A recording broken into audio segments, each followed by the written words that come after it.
Angelo Keely, what's going on? How you doing? What's up, Max? Welcome back to the show. Yeah, Thanks. number three.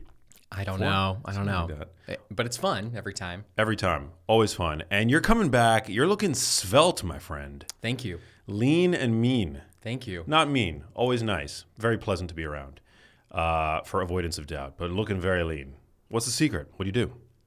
It took about 6 months, and it was a lot of the same boring stuff probably that people have heard of before. But I think the big change for me was probably actually looking at some of my more, I don't want to sound like overly psychological, but like dysregulated eating patterns at night. Like I've known for a long time, like what is good for me, like most people know. But I mean, I'm like in the health business, so I really know. But I go through different phases of kind of falling into patterns around nighttime eating, where I would just eat way too much food at night, even if the food wasn't like terrible ultra processed food for me. And sometimes it was, like having little kids. So I think that's probably the biggest change, was eating about 500 calories less per day at night, and just doing that for 6 months. And you do that, and you lose 25 pounds. So walk me through what that would look like. So dinner would come around. You'd consume dinner. You'd wrap dinner.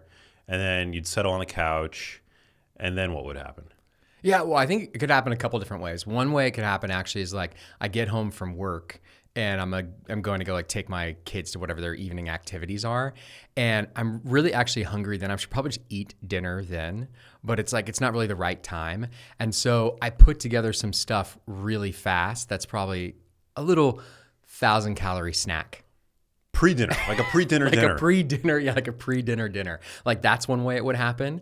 And it's like, I think, you do that, and like, boom, you just ate an extra 1,000 calories. Another way that would happen was, I think at dinner time, I think I had a habit and a pattern in my life of wanting to get full at night. That's weird. It's like during the day, I would have this experience where it's like early in the morning, I don't want to get really full because I have to like be focused and go to work. And at lunch, like be smart. Like don't overeat at lunch, and eat lots of vegetables and some type of lean protein. And then it gets to like nighttime with family, and it's like, oh, I just want to eat until I'm like full, and then maybe a little bit more. So I think even just at dinner itself, I could add in 200-300 more calories than I really needed, like beyond just feeling comfortable and like good in my body and giving my body what it needed, nutritionally. But it could also happen to where maybe I didn't do that, or maybe on top of doing that, still we ate dinner and I stay up, another few hours, and something happens where it's like 2 to 3 hours later, rather than maybe like, having a glass of water, or, I've actually replaced this. So one, I think a big dessert hack I've had is I just really committed to myself that like I wasn't going to have these desserts at night anymore. And instead I would have a little bit of like a chocolate protein shake. So it's like 100 calories of chocolate protein shake. And I don't know how many grams of protein it is, like 20 grams of protein or something, is a lot different than a 300 calorie dessert. So it probably adds up. It's like the pre-dinner snack sometimes, a little bit too much at dinner plus the dessert, boom, you added up 500 calories, and you do that every day for years, which I would say, honestly, I was about this weight like actually during COVID, because it was quite easier for me to be very disciplined, not eating out, not traveling, not doing, as much like dinner for work type stuff. And then, progressively just the little habits stacking over time. It's not that hard to add back 500 calories. No, it's not that hard to add back 500 calories, and it's concurrently not difficult to create a 500 calorie deficit when you just skim off some of these like discretionary calories that most people have no business eating. I agree. And it's just, I think for each person, at least in my experience, finding where those happen for you. I think some people, it's like snacking during the day. That wasn't really my thing. Some people snack kind of all day long, or it's, just adding excessive dressing or like mayonnaise or fats onto things. Like that wasn't really my thing. I think so. Each person just kind of has to figure out for themselves. But once you identify it, it's not some like crazy, complicated solution. No, fat loss is not mysterious, and I think this is where the value of like time restricted eating, or like there are various time management strategies that I think can work. But time restricted eating, it's like not magic, or intermittent fasting, if you want to call it that. It's not magic. It's just that like, by setting a time limit for yourself, say it's like post dinner, whenever your dinner typically is. If your dinner is typically 7 p.m. and you set a window for yourself to consume between, your food between like 10 in the morning to 8 p.m. at night, which allows for that 7 p.m. dinner, then after that, you're like, okay, well, I'm going to skim off whatever it is I would normally eat post dinner, which typically ends up being around, I don't know, 300, 400, 500 calories, which, I mean, you skim that off and that either can bring you back to your maintenance level potentially, or even create a calorie deficit for you. I think that's exactly accurate. One nuance I would offer, though, is for some people, I think they do time-restricted eating, and then it makes them binge more, potentially even during that period. And so if you eat just as many calories as you would have eaten during a 14-hour window as you ate during an 8-hour window, you're not going to lose any weight. And so it's also not, time-restricted eating is not magic in terms of if you just only eat the calories during this one period of time, you're going to lose weight. No, the idea is that you're actually cutting out calories by restricting the time period. So if you're someone that works really well with that, that's an excellent solution. Absolutely. What was the turning point for you? Was it like a mindset shift? Was it a change in the way that you curated your food environment? Was it both? Was it something else?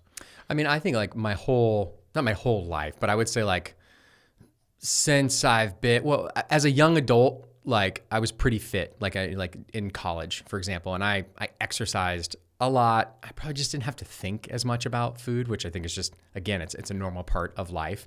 But I think ever since, I got my first like real job in France when I was like 24, 25. And I remember I just started like not exercising as much and just eating more. And I gained some weight then. I gained more weight than I had gained before. I know 20, 30 pounds, something like that.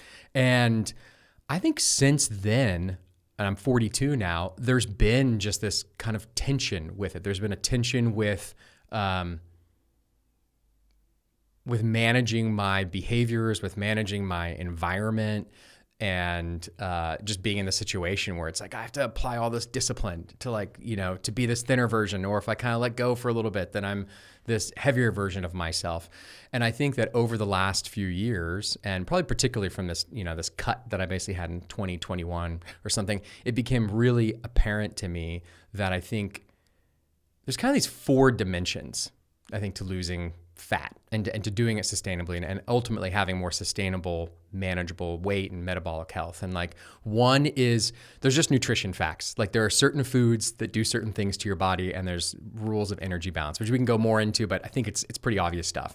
There are just facts around exercise science. Like certain types of exercise do certain things to your body. They, provoke you to build and maintain more muscle or to not, to make you more hungry or to not. And then I think there's really these other 2 categories that, while I was paying attention to them, they've become more important to me over the last few years of my life. And one of them is really like this kind of emotional, psychological, and appetite regulation. Like how do I work through whatever these patterns are, or these emotions or feelings, and also maybe like true biological drives that are intuitive to want to maintain more weight so you can survive. Like your body wants to try to keep the calories, right? And being open and more willing to work on that. And then I think this 4th category is around like habits, like really being dedicated to instilling the daily habits, the environment. It's like who you choose, in the same way that I think someone who's struggling with alcoholism, they have to choose maybe different people to interact with, right?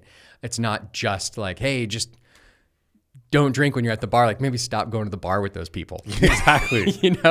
And so I think progressively I've thought more about that. I've worked on it more and more. And maybe about 2 years ago, I was like, I really want to try something like cognitive behavioral therapy and other types of meditation type techniques to try to like hack into, or not hack into, to address the fact that I know exactly what I could be eating and how much I could be eating and how I'd be exercising if I wanted my body to feel and look a certain way. And yet I'm not doing that.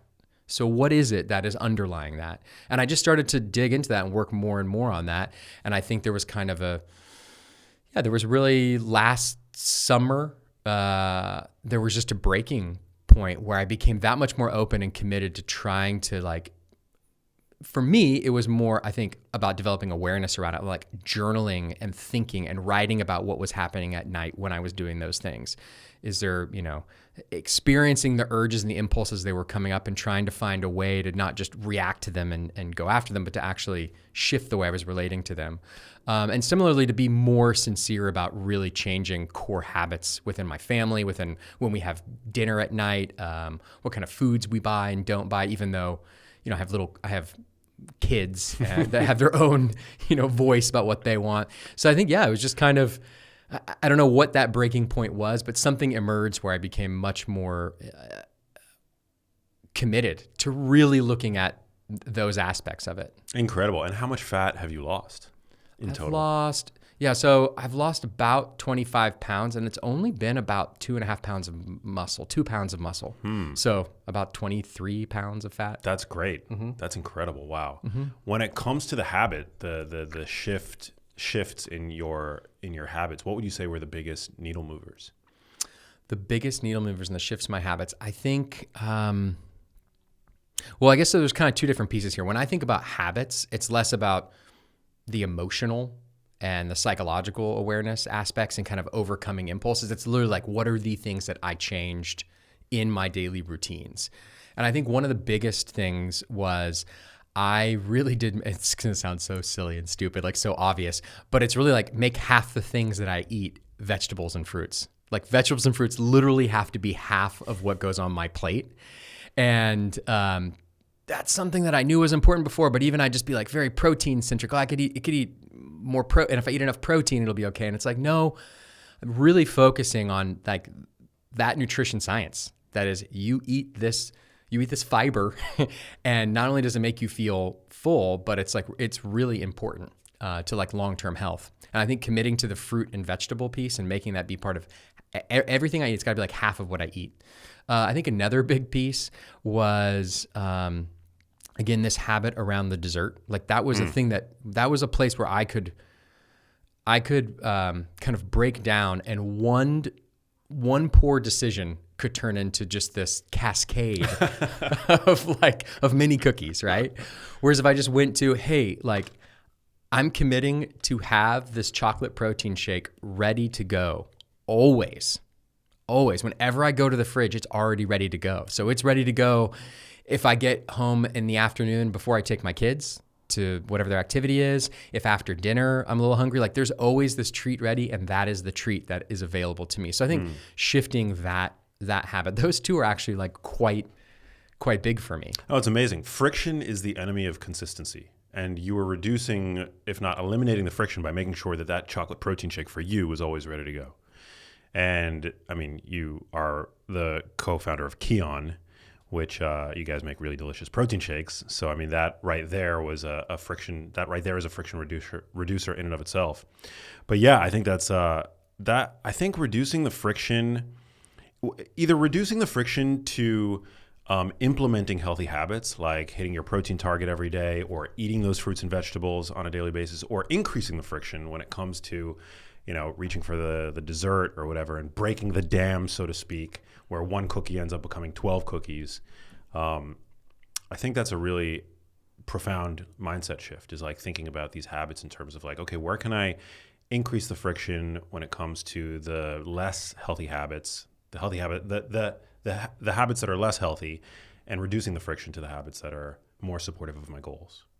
Yeah, and I think that in many ways, like our current environment, if you don't think about that, it is setting up all the friction points for us.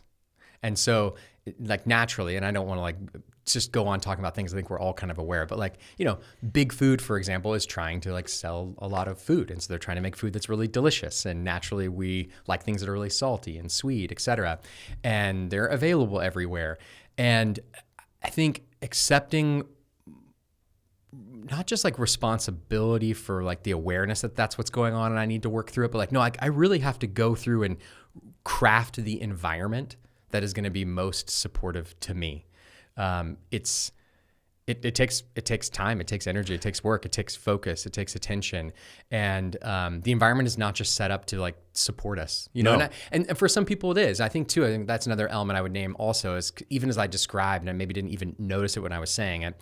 When I was in college, I didn't have kids. I didn't even have like a super serious girlfriend. You know, like I went to college and then I like exercised and hung out and went swimming, and so there was a lot more time and space. And when the environment becomes much more stressed by work obligations, by taking care of my kids, by other places I have to be, like suddenly my environment has changed in a way that maybe I wasn't even aware. And it has a pretty big impact on how much I sleep and thus how much I eat, what kind of food choices I make, et cetera.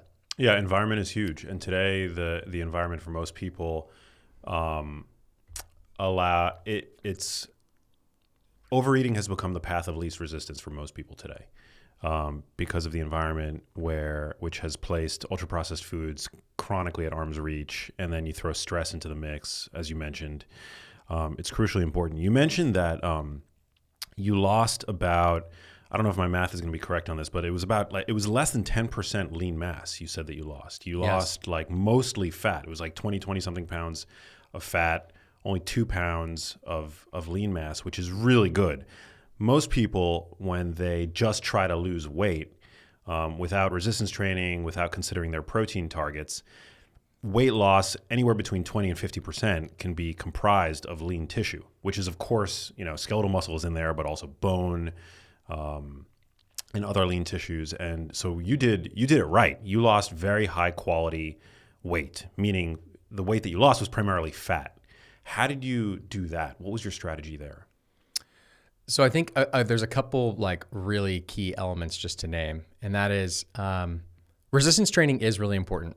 And I think the big idea around resistance training is when you do resistance training in a caloric deficit, you're communicating to your body that this is still important, right? Which is very different. What I would say is if you're in maintenance calories or caloric surplus and you're training your muscles a lot, the idea more is like you're really trying to build strength and power and make the muscles bigger. But as you can imagine, if your body is, quote, starving or is hungry, doesn't have enough to maintain the current fat stores, and thus maybe it doesn't have even enough energy to maintain the current muscle stores, you need to do something to tell your body, I really, really want the muscle stores. I don't care about the fat stores. And what I would say is at the most fundamental level, resistance training communicates that to the body.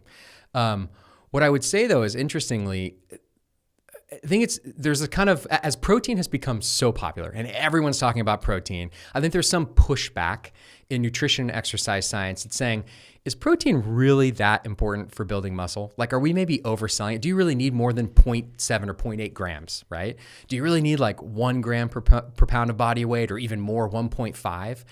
And I think that's actually probably directionally pretty true for younger people. I think like 0.8 is probably plenty for a lot of people, and that doing more resistance training is what's really going to be important and actually make the biggest impact. I think it's different with fat loss and maintaining muscle, because I think the core thing that makes you lose weight is not a bunch of exercise.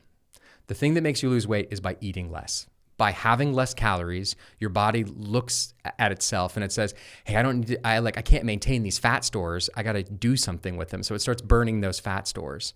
And similarly, it to some degree, it's like any protein that I get, maybe I'll just convert it into sugars via gluconeogenesis because I'm so hungry, and it's like I'm not in the mode where I'm trying to build and maintain this muscle. So it's just kind of, it starts breaking down both the fat and the muscle tissue. And while resistance training is important, and I think was important for me to maintain that muscle, I think actually greatly increasing the amount of protein that I ate. So not just maintaining the 0.8 grams of protein, but going far above that, trying to be at like 1.2. And taking essential amino acids. I think that in any state in which you're under basically what we call like a stress-induced physiology. So that could be getting older, that could be getting injured, pre and post surgery, but it's also caloric restriction. Your body's under all this stress. It simply does not use protein and the amino acids to the same degree that it normally would to just build up more muscle. Like I was saying, if I have all the calories I need and I'm young and I'm healthy and I'm training a lot, it's gonna be like, yeah, let's use all of this and let's just build a bunch of muscle. When you're really hungry and you're over 40, like me, your body is like, I'm gonna try to use anything I can to just like sustain my energy levels and maybe even keep some of this fat.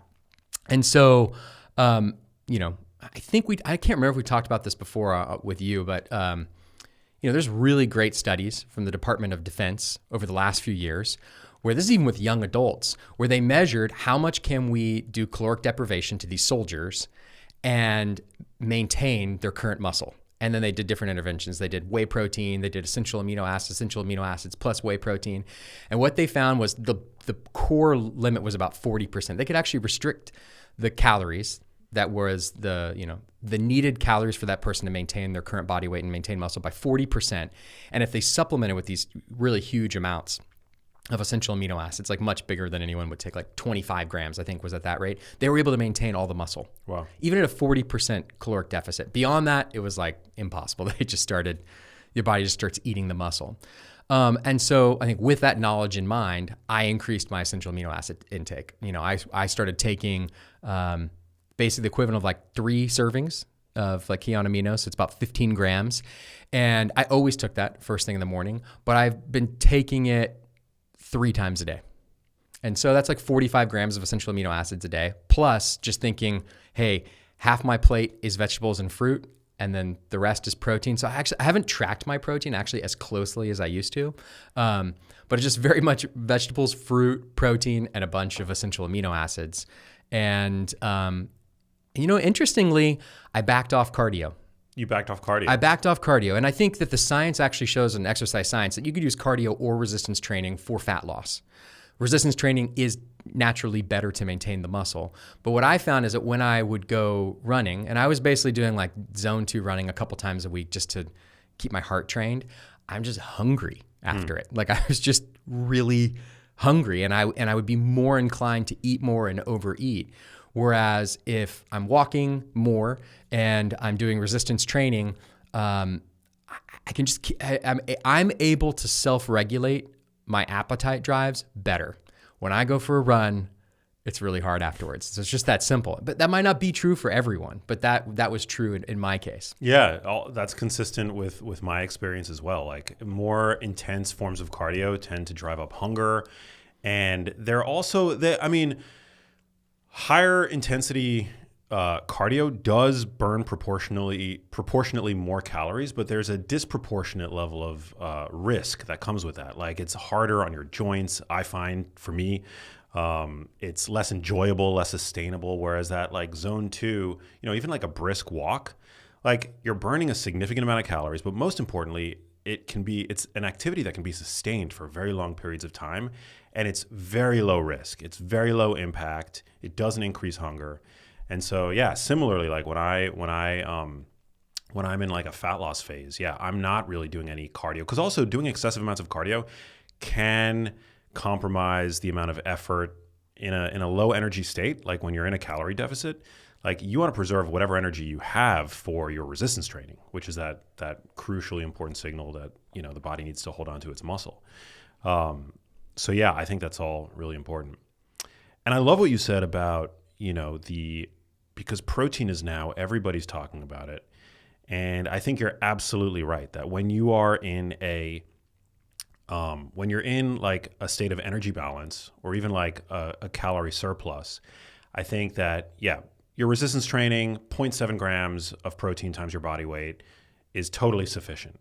This whole idea of like needing a gram of protein per pound of body weight. Also, if you're carrying extra fat, like you don't need more than 0.7 grams of protein. I think where the science does, the direction that the science does tend to point in is for people who are already relatively lean and who are targeting greater fat loss. So like athletes, bodybuilders, like that's when, as a guy, if you're around 10 to 12% body fat and you're trying to get to 9 or 8% body fat, then it becomes, then the science, tends to support higher levels than the typical like 0.7 grams of protein per pound of body weight. But for most people, you're eating enough energy to support muscle growth. Also, you're consuming carbohydrates, which are protein sparing. Like, I don't think that there's any need to target like 1 gram of protein per pound of body weight. Yeah, I think the only nuance I would add to this is that potentially in other types of stress-based physiology, those higher amounts can make sense. And I think, and I don't mean to make this to be also about like some kind of supplement pitch, but just real, like if you're over 40 and progressively 50, 60, I actually think those higher protein amounts do make sense because you're utilizing less of the amino acids in the protein. And we have seen that through human outcome studies, through mechanistic studies. Like we can actually see the way that the amino acids are interacting, their kinetics inside these different age groups. And I actually do. I think that more protein makes sense then. But if you are under 40, I think it's not as relevant. But I actually think that the higher protein amounts do make more sense as you get older, even outside of. So like for older adults, non-athlete populations, you think like targeting 1 gram per pound of body weight? Like, I think it makes sense. high. I think basically the older you get, the more important it is. Well, this is where I didn't want to get into like necessarily it's be a supplement thing, but that is where something like a whey protein powder or even more efficiently an essential amino acid supplement overcomes the anabolic resistance more effectively. And I think of note of this, and this is really like what we understand most mechanistically about it, it's actually the leucine amount. So it's the bioavailability of the amino acids in what and however you're consuming it, whether it's a piece of steak or it's a whey protein shake or it's a freeform essential amino acid supplement. The higher concentration of those amino acids in your blood are what stimulate this protein synthesis. And as we get older, basically, we need the signal to be stronger. So you want something that is more bioavailable and basically stronger in those amino acids, and particularly leucine. And I think one of the most convincing, examples of this, and it's actually important to name because I think there's a lot of advertising out there, even around amino acids, that's potentially not true or deceptive. Saying like, oh, I take 5 grams of this and it's equal to 30 grams of protein. So I would say that is the claim that you will hear. 5 grams of this amino acid will equal 30 grams of protein. What is being spoken to is actually 60-year-old women in their 60s, who were given 3 grams of a leucine-enriched essential amino acid supplement versus 20 grams of whey. And that 3 grams was as potent and as powerful as the 20 grams of whey. So when you divide it, it's a little over 6 times. But what's really of importance in this is that leucine-enriched essential amino acid supplement was 40% leucine. So it's this much higher dose of leucine that overcomes the anabolic resistance. If you do that same study with women in their 20s, it's not 6 times the impact. It's probably 3. It's about 3 times. So the difference is that as we get older, we are less sensitive to the amino acids in our food or in our supplements. And thus by increasing the amount of leucine in whatever that formula is, you'll get more impact from it. Super interesting. Yeah. So I think the big idea there is, it's eating more protein, or it's actually like as you get older, and this is another good example of just biological diversity. We're not all the same. We don't have all the same needs all the time. Whether you're in caloric restriction or you're in caloric surplus, it may mean something really different. If you're 60 or if you're 20, it may mean something very different. I think the older that we get, the idea of supplementing with a leucine-enriched amino acid makes more and more sense the older you get, because that biological state simply is a much stronger stress-based physiology that does not receive the signal from the leucine in even a typical whey protein powder to the same degree that it did 30 years before. Yeah, I mean, one of the things that I value so much about our partnership is, and we've worked together for years, but I've seen, of course, as the market has grown, various other essential amino acid products on the market, and I hate the way that the marketing, like the way that they tend to promote themselves at the expense of other, objectively healthy protein sources. Like the juxtaposition, often like the negative framing that they use against other protein sources, to me, it just drives me nuts. And then on top of that, the very supplements in question are often like shrouded by proprietary blends. Like you have no idea what you're actually consuming. You have no idea the amount of leucine that you're consuming in a serving. And I found this to be true for pretty much every other essential amino acid supplement I've ever encountered other than Kion, which makes it very clear what you're getting per serving, which is something that I just, I so appreciate about what you guys do.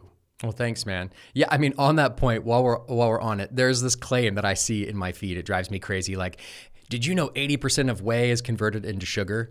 That is the most bunk, nonsensical. I have no idea where that even comes from. It's such BS. It's such BS. Whey is an excellent source of protein and an excellent dietary supplement. Yeah, like, and it's very effective. It's simply just 80% of whey does not turn into sugar. It literally makes no sense. It's completely scientifically, there's no validity to it. And I can't believe that, people will keep saying that. No, it's crazy. Whey is like the highest biological value protein that exists, pretty much. I mean, it's so effective at what it does. It's rich in leucine. It's rich in cysteine-containing amino acids, which is great for immune function, immune health. And so, yeah, it drives me nuts. That's why I'm so grateful for what you guys do. I mean, you make it very clear, like what's on the label. You don't use negative framing to promote the product. You're very clear about the claims and the use cases for it. So what might integrating essential amino acids into your diet, into your regimen look like?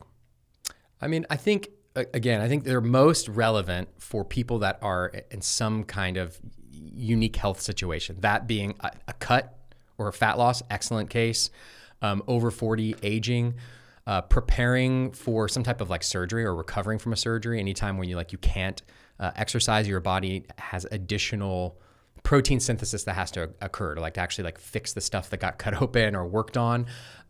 All those situations make sense. I think, I'll get friends too now who ask me I've got a 16-year-old son in football who is, really trying to put on weight and get really strong. How many amino acids should he be taking? And I'm just honest. I'm I don't know. I mean, they could be good for his recovery and that they're very light and he could take them before he trains. But I wouldn't be trying to give amino acids to the 16-year-old kid. I'd honestly be putting him on whey, probably whey and creatine, and get him to bulk up and get bigger. I think that, again, it's more for this kind of other group of people that are trying to lose fat, that are over 40, or that are, dealing with some other type of stress-based physiology. And in that case, what really matters, I think you said the word earlier just about sustainability. I think that's really the most important point, is just rather than these ideas of I'm going to lose a lot of weight quickly, or I'm going to make this dramatic change really quickly. I think we all kind of know how to do that. You could literally just kind of starve yourself for a week and you'll drop a lot of weight. But then what's going to happen after that? And I think the same thing is true with nutrition. I can be really, really disciplined for a week and only eat these certain foods and exclude all these other foods and call them bad and say I'm not going to eat them. But what am I actually going to do long term? What am I willing to work into my daily habits long term? And I think the same thing is true for supplementation. So it's if you look at something like essential amino acids and you say, hey, this makes sense for me because I'm going to be in whatever this process is, whether it's for me, it's a cut over the course of 6 months, or I'm over 40 and I'm having a harder time getting in my daily protein intake and I want to overcome this. It's just finding the way to take it every day. So it's for me, the easiest thing is to take this thing first thing in the morning. I think for some people it might be, they don't like taking supplements first thing in the morning. And so it makes more sense to take it with lunch every day. But really it's about the sustainable daily habit of taking it that is most important. And then beyond that, what I would just say is it is one of those supplements where it doesn't, with protein consumption, I think that it's accurate to say that hitting the daily target is the most important thing, right? And I would say the quality of the protein alongside the daily target. So whatever the number is, let's say it's 0.8, right? It's getting those 0.8 grams of protein per pound of body weight for, a 30-year-old. And then beyond that, does it really matter when you eat it during the day? It does. There is an impact. If you split that up into 3 or 4 servings, you will ultimately get a greater impact than if you eat it all at night. It's easier on your digestion. You stimulate protein synthesis multiple times throughout the day. There is a more positive impact to it. And so I'd say there is the same nuance with essential amino acids. If you take it, in between meals, and let's say you're someone who likes to do, intermittent fasting or time restricted feeding, it's a great solution to take first thing in the morning, because basically you're stimulating protein synthesis in your body. You're telling your body, I want to build and maintain not just muscle, but whole body protein synthesis, my skin, my hair, my nails, like organ function, etc., outside of a time when you're eating. And otherwise your body starts to think during those few hours, like, I'm not, it's like, it's looking at where it's going to get the amino acids it needs to rebuild proteins. And so it potentially is breaking down a little bit of muscle. I don't want to like scare people, but like breaking down a little bit of muscle to get amino acids so that your liver can make new, proteins. And so if you take it not during meals and in between those periods, like there's a real benefit to that. At the same time, if you take it during maybe a lower protein meal, you're basically going to enhance the utilization of that protein in that meal, because the high concentration of the EAAs going to your blood, it's not to the same degree as like resistance training, but it does tell your body like, hey, let's kickstart new protein synthesis. And it's basically going to utilize the amino acids in that maybe smaller serving of chicken or, smaller serving of eggs. Like maybe you don't want to eat 4 eggs all at once. You just want to eat 2. You take take a few grams of essential amino acids with it. You're actually going to better utilize the proteins in those eggs. So it's like, that's another type of hack. And so I think, well, because also muscle is built from not just essential amino acids, but non-essential amino acids as well. It is. So like in whole food, you're getting like, say you're not hitting necessarily the leucine threshold with 2 eggs, because 2 eggs only provides 12 grams of protein. And then you take the essential amino acids on top of that. Well, with the whole eggs, you're also getting the non-essential amino acids that you're not getting with the essential amino acids. So you're kind of, it seems like it would be a synergistic effect. There definitely is a very synergistic effect for the same reason you would name. I think in general, we actually don't know. Well, this is another good thing just to admit what we don't know yet. We don't know the exact amount of non-essential amino acids that we need in our daily diet.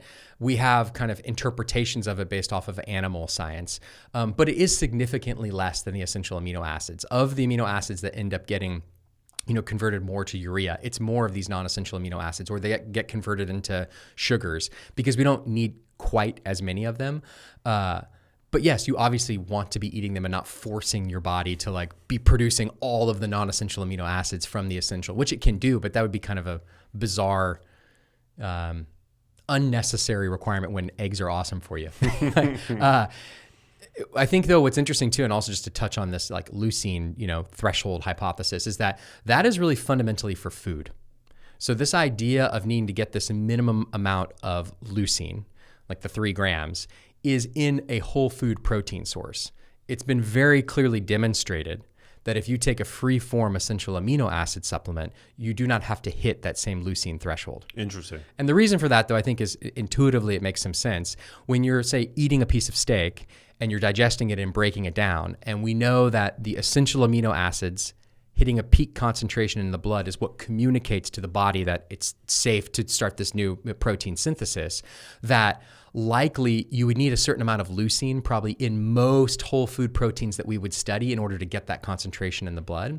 Whereas if you have basically no digestion required from taking an essential amino acid supplement, and you can shift and change the amount of leucine that's present in it proportionate to the others, maybe you don't need as much. And again, even in that study with women in their 60s, there's a few studies like this, just 3 grams of essential amino acids, but 40% of which were the leucine, had this impact that was greater than 20 grams of whey protein. And 20 grams of whey protein, let's see, 10. That's just over 2 grams. It has about 3 grams of leucine and about the 20 grams of protein. I'm doing the math of like 45% of 20 grams, or 25% is leucine. And it's still like the free form essential amino acids is only 3 grams, and the leucine is like 1.2 grams, and that actually stimulated more than the whey. So that's so interesting. Yeah. So what you're saying is that, the leucine threshold hypothesis, which basically stipulates that you need roughly 2.5 to 3 grams of leucine per bolus of food to efficiently switch on muscle protein synthesis. That's in the context of a mixed meal, like an average mixed meal with fat. And just food. I think just food. Food, yeah. I think you actually said it perfectly, like whole, I can't remember the exact words you used, but it was like whole protein food. It's not even in a mixed meal. I think it's like truly even just, I believe all those studies are really around like a piece of beef protein. beef protein. Yeah. Like the whole Piece food of whey matrix, protein. Yeah. which has like, it's slower to digest. Yeah. It requires like various gastrointestinal juices to break down. It's like slow. It's much. It's hitting the bloodstream much slower than a shot of essential amino acids. So you're saying that just on an empty stomach, in this example, in this illustration, you take a shot of essential amino acids. What the studies tend to show is that it requires less leucine is required to hit that same threshold. Exactly. Fascinating. And less total essential amino acids are required. And essential amino acids also have a much smaller caloric footprint, do they not? Much smaller caloric footprint, which I think again is another like nuance that people don't always get into, and they'll just say there are absolutely no calories. Calories is actually a much more it's a bit more complex subject than people think. People think every carbohydrate is 4 grams and every gram of protein is 4 and fat is 9. There's actually nuances between different food sources. And as many people are familiar, when you consume protein, the actual net caloric impact is different than if you consume carbohydrates or fat. And the reason for that is because the digestion required to break down the protein requires some calories. Like there's actually energy to help break it down. But then after that, because the protein itself has an anabolic impact, right? If you think about you eat carbohydrates and fat, there's not some big anabolic impact. You just use the energy or you store the energy as body fat to be used later. When you consume protein, you actually utilize those amino acids to rebuild skin, to rebuild heart tissue, to rebuild, enzymes. And so that requires actually more energy. So there's not just, 4 grams of protein versus a gram of protein generally being about 4 calories and a gram of carbs basically being about 4 calories are not equal, because you're going to burn, potentially 1 whole calorie just consuming that protein, and it's stimulating protein synthesis. Now, when you compare that to something like essential amino acids, which if you were to measure them, they're probably going to have a similar caloric load as protein per gram. But the fact that they're so much more anabolic, right? They actually stimulate so much more protein synthesis. For an older adult, it's like 6 times the impact. Well, then those calories are very much not equal, because what's actually happening is that a lot of those calories are all being burned up in the process of just simply building new things out of those amino acids.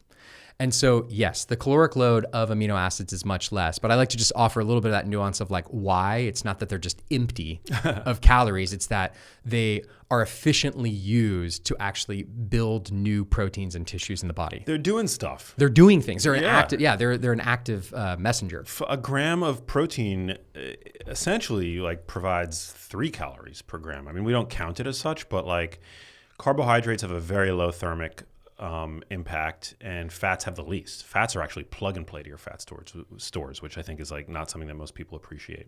I'm curious, have you seen some of the reels that the protein exercise scientist Bill Campbell has been putting out recently? I just saw a clip of him on Layne Norton. He was just on Layne Norton's podcast. Yeah, I just saw that, where basically he was saying in his review of all of the literature, and I hope I say this correctly, that basically if you take someone's whatever calories they would be consuming in a general day to maintain their current weight, so their maintenance calories, and you increase those calories by whatever amount, 200, 300, and he didn't give exact figures, I think 400 calories, but only of protein, they have seen no increase in fat mass. It's wild. Which is wild. It kind of breaks the whole like energy surplus automatically equals fat gain paradigm. Yeah. Like calories in, calories out. I mean, calories in, calories out is still like CICO is still the, prevailing hypothesis as to what causes fat gain and concurrently what causes fat loss is like being in a calorie deficit, energy deficit. But it is fascinating. And Layne kind of pushed back a little bit. I don't think that he was as familiar with the literature, and I don't think that there is all that much literature in general to draw from. Like, my sense was like, he was like, I'm going to look into it, which I had the same thought. I was like, I really want to look into that. It's very interesting. Same. Yeah, I think I've looked into it, and I think there's only like 1 or 2 studies where they do a deliberate protein overfeeding. It's like, it requires, I think, a very meticulous study design, and I don't know how much of that research is out there. But what Bill Campbell was basically alluding to was that like if you overfeed, and the macronutrient that you're overfeeding, it's not protein foods that also typically contain fat. It's just pure protein. Pure protein, yeah. If you overfeed pure protein to degree that it tilts somebody into a calorie surplus, he basically said that it's very unlikely that that protein is going to be stored as fat. And I think probably some of the nuance and why Lane was like, I want to look into it more. It's like, is there a limit to that? Is it up to 200 calories, but you do 1,000 calories? And it's like, no, it changes the way that the body works. And I would assume that it probably is different. I would also assume that, again, different cohorts may react differently to that based off of really like age, body weight, et cetera. I think he seemed to propose that wouldn't be the case, but yeah, I'd be really curious to look into that more. So, he's a very respected guy. He's part of, like International Society of Sports Nutrition. I think he's one of the authors of like their protein paper, the essential amino acids paper. He's a very well respected guy. So it's worth. I would definitely want to look into it more. Yeah, the whole the pushback to, like, I think that there are two things can be true at the same time. There is a lot of hype on protein right now, and the food industry has taken notice, and it's now enriching all kinds of junk foods essentially with protein so that they can make that health claim. The types of protein that they're adding to these junk foods are, I haven't surveyed all of them, but I would imagine they're not very high quality sources of protein. But now you can wade through the aisles of your average supermarket and you'll find protein-rich Doritos, protein-rich Pop-Tarts. Most of them have still very low, like in absolute terms, protein. And so I do think that it's been like the hype has been, kind of overblown in a way. But on the other hand, I do think that there is benefit for most people to thinking about protein. Whereas in the past, I don't think most people consider protein as something like worth prioritizing for its satiety value, for the impact that it has on preserving muscle. I think like it's ultimately a net positive. Would you agree?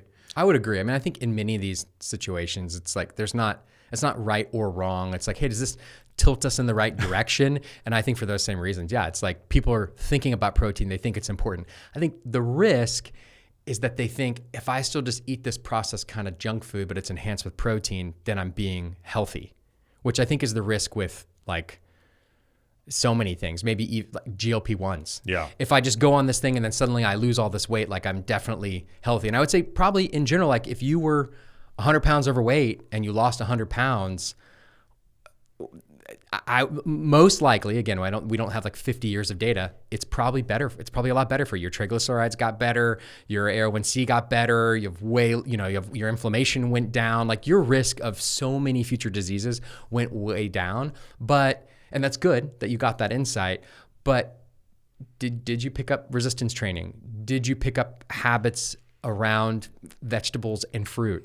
Did you actually look at any of the emotional triggers that were part of that? Like all these other things going on. So I think it's like, it's interesting. I see them almost in a similar light to each other. The overhype of any one of these core categories or products that society gets excited about, like it can be good, but it can also be potentially dangerous. Like if I just think, I'm getting my good stuff in because I'm eating the, protein enhanced chips. No, 100%. I will say though, that I do think that the protein enrichment of ultra processed foods is better than the enrichment of ultra processed foods with fiber.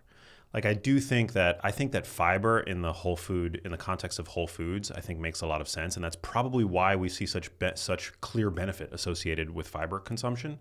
But I don't know if fiber in isolation, like extracted from foods and then used as a supplement in ultra processed foods, if that has the same benefit as it does in the context of whole fruits and vegetables. Whereas protein in isolation has benefit, like high quality protein in isolation has benefit.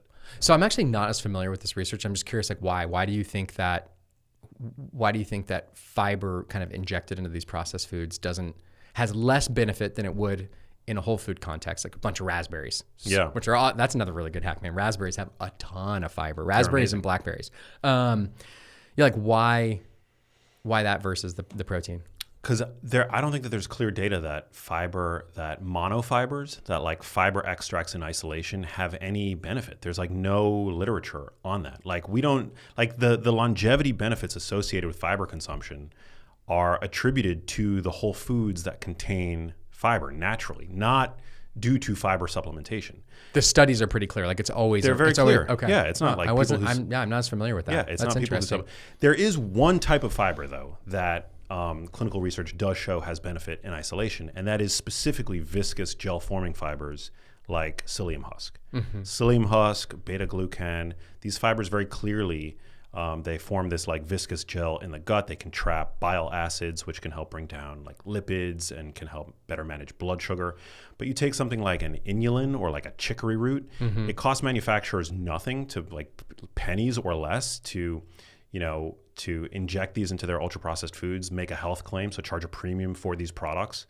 And there's no clear benefit that those fiber extracts, like in the context of whole foods, do anything. Like in the context of whole foods, one of the major benefits of consuming high fiber foods is that fiber traps calories. Like you can eat legumes, you can eat nuts. There's been a number of studies, I think funded in part by the USDA, that have shown that up to 30% of calories that you ingest in the form of whole nuts pass through you because they're trapped in the fibrous matrix that just your body can't break down in time before it exits the GI tract. And similarly with legumes, there was a study recently that found the same thing. So yeah, I don't think that the vast majority of fiber extracts in isolation do anything. Certainly not the benefits that we attribute to like eating a fiber-rich diet in part. But on the other hand, protein, like whey protein in isolation, does have benefit. So if you take an ultra-processed food and you add some whey protein to it, assuming you're adding like a sufficient amount, that's going to have the benefit of, well, you're getting these amino acids.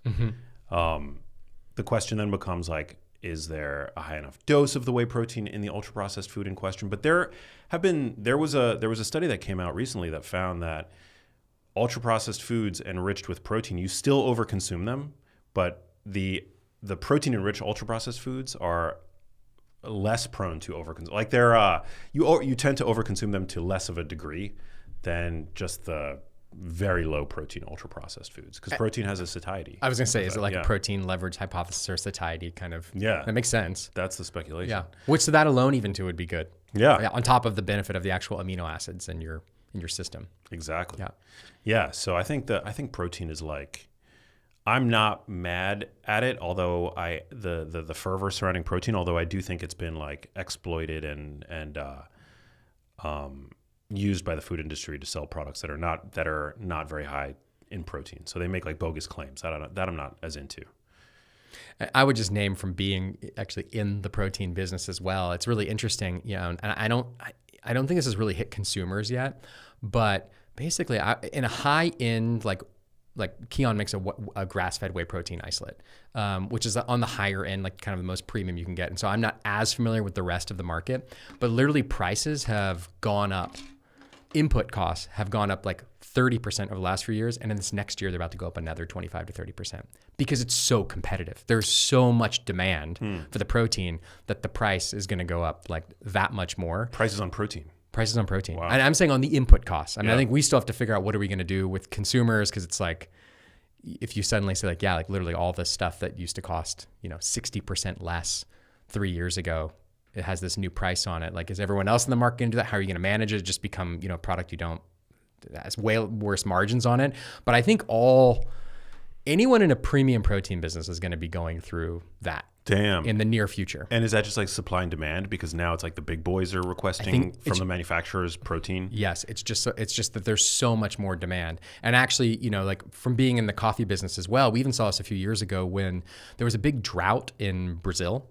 And Brazil doesn't make any coffee that like Kion makes. It's like a very low quality coffee, but it supplies a ton of the coffee for like just kind of more mainstream cheap coffee. And when that supply goes away, then the big boys have to go in and find coffee from other supplies. And so the overall cost of coffee just exploded dramatically. It went up, I don't know.